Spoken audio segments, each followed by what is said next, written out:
आधुनिक युग है मॉडर्न टेक्नोलॉजी का। इस मॉडर्न टेक्नोलॉजी ने एक नई क्रांति ला दी है विश्व भर में, सकारात्मक भी और नकारात्मक भी। और उस सकारात्मक नकारात्मक साइंस ने नहीं लाई है, बल्कि उसका जो दुरुपयोग और सदुपयोग करने वाले हैं उनके माध्यम से ये क्रांति शुभ भी और अशुभ भी है।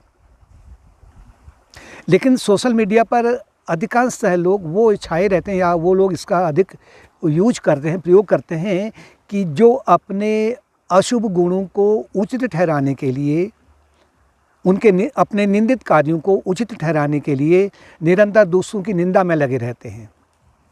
अब ये प्रसंग इसलिए आ रहा है क्योंकि ये प्रसंग महाकुंभ रूपी एक सत्संग के रूप में उजागर हो रहा है।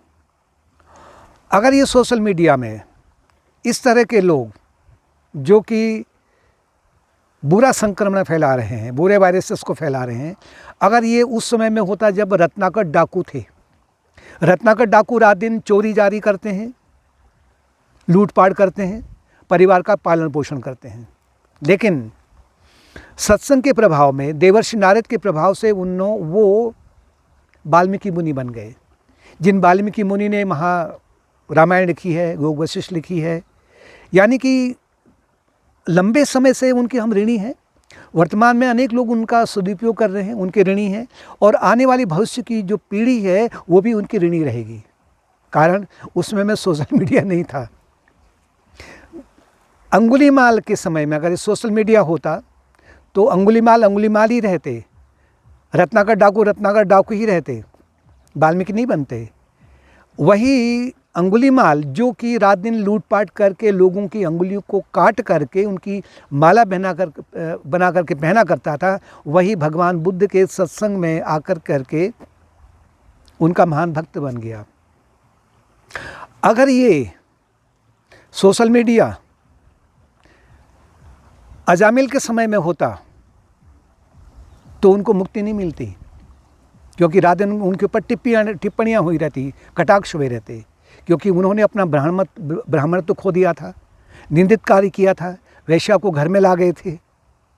लेकिन सत्संग के प्रभाव में उन्होंने अपने जीवन का उद्धार कर लिया और भगवान की प्राप्ति कर ली।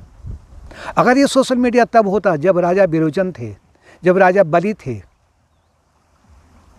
राजा विरोचन और राजा बलि की जो कथाएं हैं भक्ति मार्ग में बड़े प्रेम से, आदर से ली जाती है,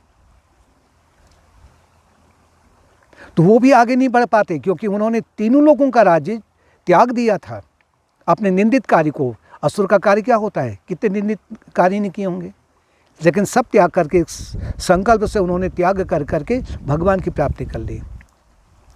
मैंने ये भी सुना है कि स्वामी राम तीर्थ भी जब उनके अंतिम दिन तक भी उन्होंने, यानी कि जब वो उनका जीवन परिवर्तित हुआ, उससे पहले दिन तक भी वो उन्होंने अनाचार किया, लेकिन सत्संग के प्रभाव में पश्चाताप की अग्नि में जल कर करके वो रामतीर्थ बन गए, स्वामी रामतीर्थ बन गए, क्योंकि उस समय में सोशल मीडिया नहीं था। मैं इन बातों को इसलिए ला रहा हूँ क्योंकि अभी कुंभ में अनेक लोग जो आ रहे हैं कि क्योंकि ये जो हाथ में कैमरा लेके घूमते हैं ना और माइक लेके घूमते हैं, ये उनका पूरा का पूरा 10 पीढ़ी का श्राद्ध करके सामने रख देते हैं। अगर कोई व्यक्ति अगर वहाँ पर आकर के पश्चाताप के माध्यम से, पश्चाताप की अग्नि में जल कर करके प्रायश्चित कर्मों के माध्यम से अपने जीवन का उद्धार करना चाहता है, सुधारना चाहता है, भगवान की ओर बढ़ना चाहता है, तो ये सोशल मीडिया वाले उसके ऊपर रात दिन कटाक्ष किए जा रहे हैं, उसके निंदित कर्मों को उजागर किए जा रहे हैं। क्यों? क्योंकि वो आदत है उनकी। इनमें से जिनका संकल्प अभी दुर्बल है, वो डगमगा रहे होंगे, वो दुखी हो रहे होंगे, वो पीड़ित हो रहे होंगे कि हमारा लोग कितना अपमान कर रहे हैं, और हो सकता है कि वो मार्ग को भी छोड़ने के लिए तैयार भी हो गए होंगे, जो कि उन्होंने अब संकल्प किया है, शुभ संकल्प किया है। गुरु वशिष्ठ श्री राम जी को कह रहे हैं कि आज का जो भक्त है या संत, जो आज का संत है, वो पिछला यानी इसी जन्म में हो या पिछले जन्म का वो एक महान पापी था, कन्फर्म है, और आज का जो दुष्ट है, जो पापी है, वो भविष्य का महान संत है।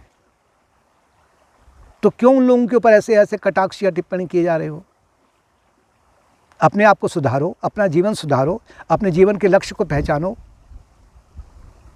दूसरे की निंदा करके या अपमान करके लाभ नहीं मिलने वाला है, बल्कि ये अपने लिए ही हानिकारक है। गुरु वशिष्ठ दूसरी ओर राम जी को ये भी कह रहे हैं, अगर कोई व्यक्ति पापी है, दुष्ट है, निंदित कर्म कर रहा है, अगर वो अपने शुभ संकल्पों से, उसने एक शुभ प्रेरणा के माध्यम से अगर वो शुभ मार्ग को पकड़ना चाहता है, आध्यात्मिक मार्गों को पकड़ना चाहता है, या अपना जीवन वो एक उन्नत करना चाहता है, तो इससे बड़ा लाभ उसके लिए, उसके परिजनों के लिए, समाज के लिए, देश के लिए और कुछ नहीं है। वो आने वाली पीढ़ी के लिए एक महान आदर्श बन के आ जाता है। जैसे रत्नाकर डाकू थे, वाल्मीकि के रूप में आदर्श है हमारे। कहें तो अंगुलीमाल भी आदर्श ही है, सब त्याग दिया था। राजा विरोचन आदर्श हैं, अनेक इतिहास भरा पड़ा है इनसे। और लेकिन जो व्यक्ति अगर सज्जन है, समाज में उसकी प्रतिष्ठा है, और अचानक अगर उसका चरित्र पतन हो गया है, निंदित कार्य कर रहा है, या वो आतंकवाद की ओर बढ़ रहा है, लूट खसोट की ओर बढ़ रहा है, तो इससे ज़्यादा हानि उसके लिए, उसके परिजनों के लिए, समाज के लिए, देश के लिए कुछ नहीं हो सकती है। अनेक लोग उसके ऐसे फॉलोअर्स होंगे, उसके जीवन का आदर्श को पालेंगे, जो कि वो भी निंदित कर्म में डूब जाएंगे। हम देख रहे हैं समाज में जिन्होंने शुभ कर्म किया है, उनका भी पालन करने वाले हैं, उनके भी अनेक सारे फॉलोअर्स हैं। तो जो वहाँ पर आए हुए हैं, यानी कि कुंभ एक प्रकार का महान सत्संग है। अगर जो वहाँ पर आकर के अपने जीवन को सुधारना चाहते हैं, उद्धार करना चाहते हैं, भक्ति मार्ग में बढ़ना चाहते हैं, तो उनके लिए क्या परेशानी हो रही है आपको?